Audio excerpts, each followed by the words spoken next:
Hey everyone, welcome to our first live stream here. We're covering a couple different things, but this one we're just going to be looking at some of the tools I'm going to be using. I've got some tools now, I've got some that are coming in, and we're kind of working to upgrade things here at Part in the Board Games and also focus a little bit more on mini painting. That's going to be what we focus on a lot, I think, in 2020, kind of a new chapter for us. If you haven't checked us out on Instagram, make sure to check out Part in the Board Games. We're posting pretty regularly over there. You can see a lot of the stuff that we're talking about today and some of the minis that have already been painted that we'll show off a little bit today and some of the ones that are in progress. But first off, we've got old tools and we've got new tools. So some of my old tools here, we've got some old Army Painter brushes and some Games Workshop brushes. And even some brushes. I think this one is just like a brush from the art store that I bought for my kid, and she paints a lot with me. But you got to have some ghetto brushes, because if you don't have any ghetto brushes in your collection, then when you need to like wipe paint away or mix paint or do something like, you got to just like dry brush something on there. It's great to have some old scraggly brushes. And so that's what these are. We've even got one. This is an old Citadel fine detail brush there. So at one point that was like a high-end brush. And I still use it for detail. I'll use an old gangster brush like this for stuff, especially when I'm working on a bigger miniature. But over Black Friday this year, I picked up a brand new set of the Army Painter hobby brushes here. So this comes with 3 brushes. It comes with our hobby, the dry brush here, which is the very first one on the end. It's got the thickest tip. I'll try to pull in so you can see that one. That's the dry brush. Then the next one is the small detail brush right there. And lastly, this last one right in the center of your frame there is the insane detail brush. Those two come with other ones. Actually, it's a small detail. It's not the insane detail. I do have the old insane detail brush from Army Painter. But anyways, you don't need a ton of brushes to paint, and that's going to be what you're going to see here on Part in the Board Games is that to paint and to get really good quality tabletop miniatures and maybe even starting to think about competition painting, you don't need high-end brushes. And some people are out there and they're like, they got $100 brush that they're working with, or they got, special sable, etc., horsehair brushes and stuff. And I would just tell you that to get started, you just need some gangster brushes. You can go to the art shop in your local Joann Fabrics or whatever, take your mom with you, pick out like 3 brushes, and you're good to go. So those are the brushes. That's one thing that we'll be using pretty regularly here on the show. It's always nice to have new stuff, so pick those up. They were on sale. Next thing, when you're painting minis, you always got to have some glue around. This is Loctite super glue. My one recommendation is don't get glue with a brush on it. That never seems to work as well as you think. Don't get plastic glue. Don't get something else. Just get the cheap bottle of crazy glue, and don't get the one-time use crazy glue or stuff. Like, just get some super glue. That's all you need for this stuff.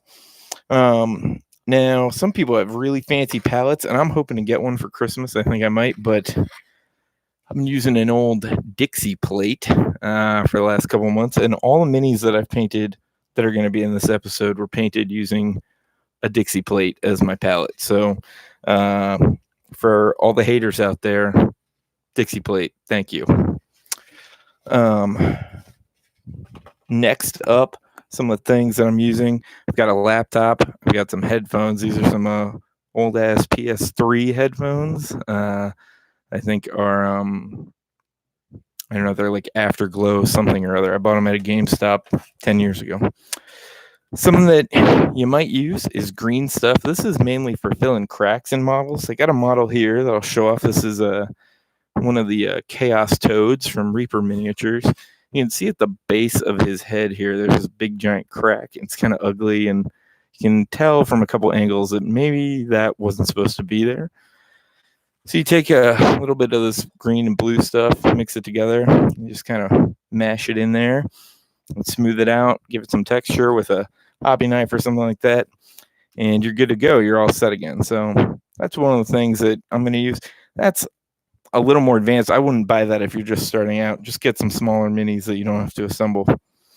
And then the most important part of all this is the miniatures. You got to have something fun to paint. I'll show you some tools and stuff. So this is the Griffin from Mythic Battles Pantheon.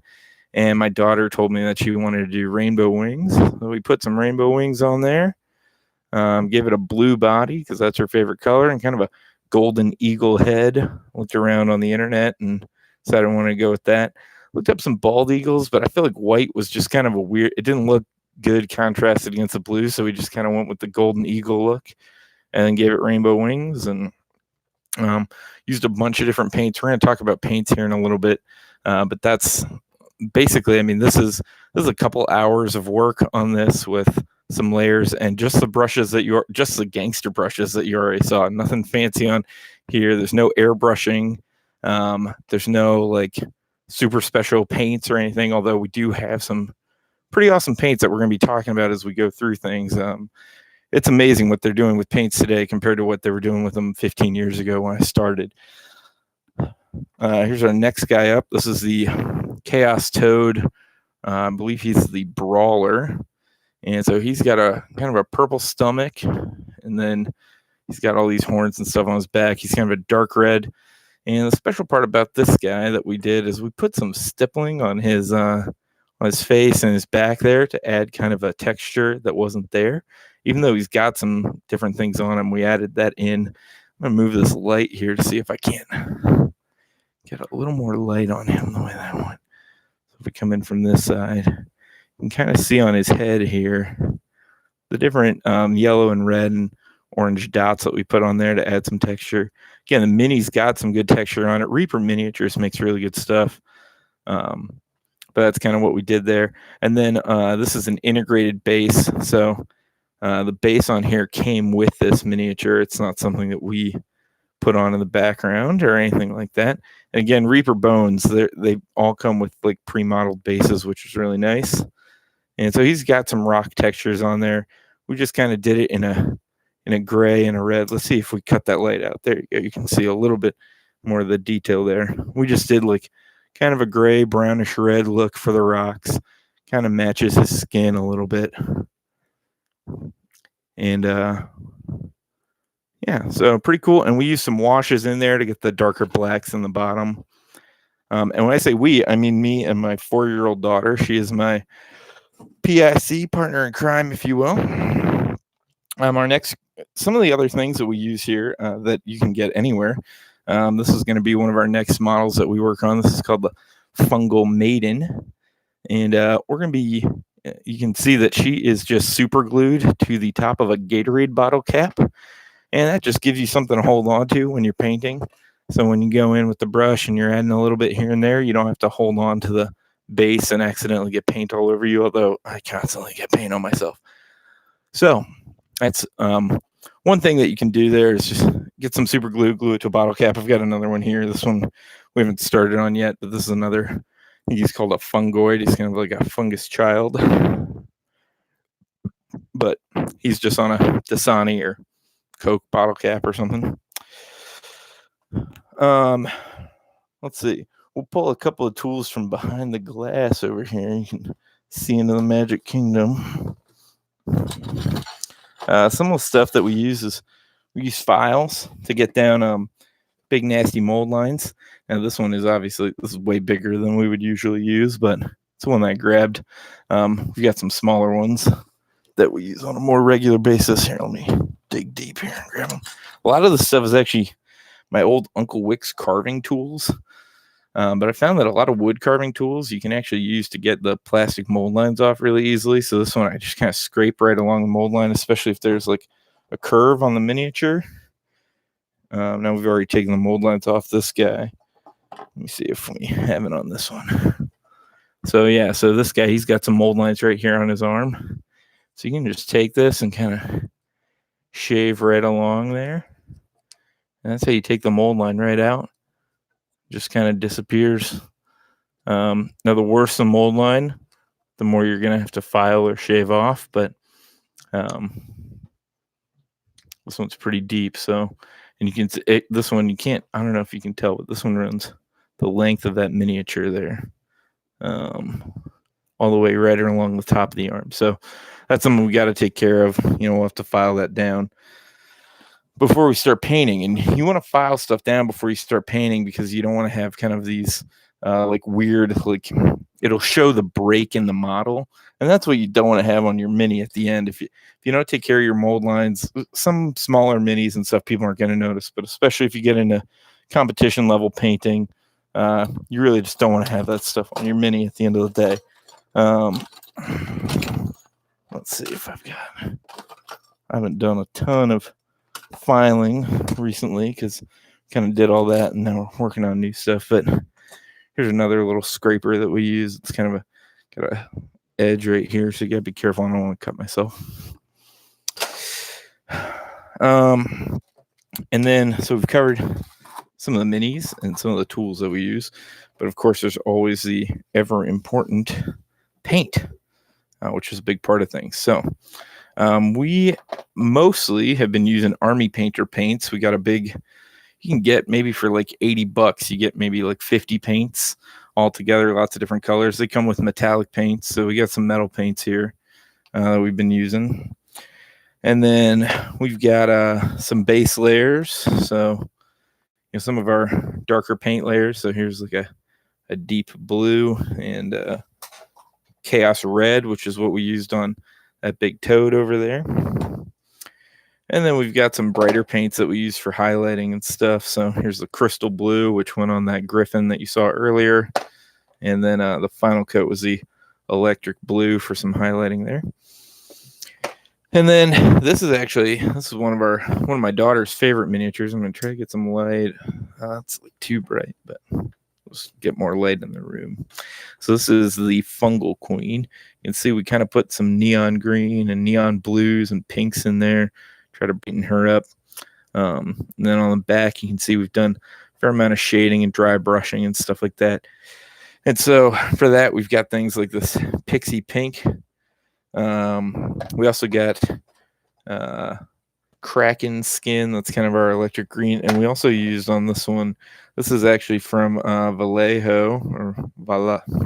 I don't know how you say it. Vallejo is what I'm going to say. This is their neon, I think it's called fluorescent yellow, but we use that one on there too to get some extra colors. And then to get things like these deep blue cracks in here, we've been using the Army Painter quick shades, is I think what they're called.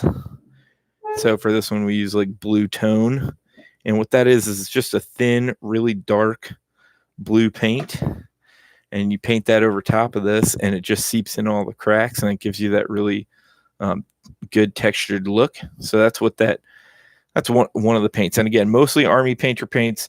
Now we've been getting into some Citadel paints. I haven't used a ton of them, but they came out. Citadel's coming out with some really cool new paints. We're going to feature those after the holidays. We're going to talk about some of them, and I've got a big mini that I'm going to work on using some of their contrast paints and just kind of see what goes with that. Because they're, I think what I would say is that the tactical paints from Games Workshop, I could take or leave their base layers. Their bases, their layers, their glazes and stuff, that's pretty much the same across the market, but their contrast paints, their texture paints, they've got new paints just for like visors or gems and things like that, and they're really kind of branching out and really getting scientific with the paints that they're putting into their pots. And so I'm pretty excited for all those things that are coming next, and to paint some minis for them. And we picked up some minis. These guys were on sale for Black Friday. These are the Pit Fighters from a game called Wrath of Kings that I don't play, but they're basically giant sharkmen with weapons and stuff. And I thought that looked sick. And my daughter's favorite color is blue, so these are going to be some really blue shark people fighters. Like I said, I don't play Wrath of Kings, but these were cheap, and they're going to be fun to put together. They're from Cool Mini or Not. They're a really cool developer, fun to paint. Now, these will probably need to be primed. One of the neat things that's been happening recently in the industry is both Wizards of the Coast has been putting out minis that don't need to be primed, and Reaper Bones kind of started with that. So here's one of the ones that we picked up at Huzzah Hobbies. This is Malik the Necromancer. So we picked him up at Huzzah Hobbies. That is the local store here in Virginia, Northern Virginia. Recommend them. They're over in Ashburn. They sell tons of miniatures. They sell bones. They sell all the Nolzers stuff, the D&D minis. They sell a bunch of Warhammer stuff. They sell all the different wargaming minis. But this guy is he's the Necromancer. So I'm excited to paint him. I'm going to use some of the spectral colors that Games Workshop has just put out. Try to get kind of a real cool spectral look on him. And again, those plastic bones miniatures, you don't need to do any spray painting or anything. They market pretty heavy that you just paint them right out of the box, which is really awesome. Another company that's doing that is Wizards of the Coast, and they are putting out these guys. These are the Mind Flayers. I'm going to be using some purple paints on them, and again, going to be using some of those Games Workshop spectral paints on them to try and just kind of test those out and see what they look like. Again, the quality of these miniatures are still pretty solid, especially the Reaper Bones ones. I think that their quality has gotten really high. And the Bones Black line in particular are excellent models. The minis are really good. They're durable. They're thick. They're not bendy like some of the minis that Bones was putting out originally in some of their first earlier Kickstarters. But the Bones Black minis are just superb. So even though you don't have to prime them, I think they're just as good as anything else that's coming out. We've got a bunch of minis. We've got thousands of minis in our backlog that we're going to try to paint. That's part of why this channel is going up, is we're going to try to paint a bunch of minis. We got board game minis. We're trying to finish up Zombicide Black Plague. We've got some minis from Load the board game that we're going to put together. We're going to try to finish Mythic Battles Pantheon before Mythic Battles Ragnarok comes out. So lots of Greek gods and goddesses and monsters in there. But it's going to be lots of fun. Last guy that I want to show you that I always use is this is an old mini. This is one of the first ones I ever painted. He's a high elf from Games Workshop back when they did Warhammer Fantasy. He's one of the first minis I ever painted. And I just used some basic techniques on him, some dry brushing, some highlighting. These are not non-metal metallics, which is kind of the in vogue thing. These are just, just regular metallic paints. But he looks pretty cool, and he looks pretty good. And he's also a good size reference. So whenever I'm painting something, I like to have him next to them just to say, oh, yeah, like he's about, 25 millimeter Games Workshop mini. So that when I have something else, I can kind of show off how big they are or how small they are in relation to them. That's always fun, especially when you're painting or when you're taking pictures and stuff. Again, I said it earlier, but I'll say it again. Check out our Instagram. It's part of the board games. You can see all of our board game nerdiness over there, but you can also check out a bunch of the minis that we're painting. And we hope to do a lot more in the new year, and we'll show off a lot of paintings. We'll be going over the techniques that we're using, and we'll be painting live on camera on a regular basis. For those of you who joined in the live stream, hope you guys are having a good night. Have a happy holidays, and stay warm if you're in a cold place. And if you're in a warm place, lucky you. Enjoy the warm weather. Have a great night, folks. Hope you guys stay safe out there. Enjoy painting and keep gaming, friends.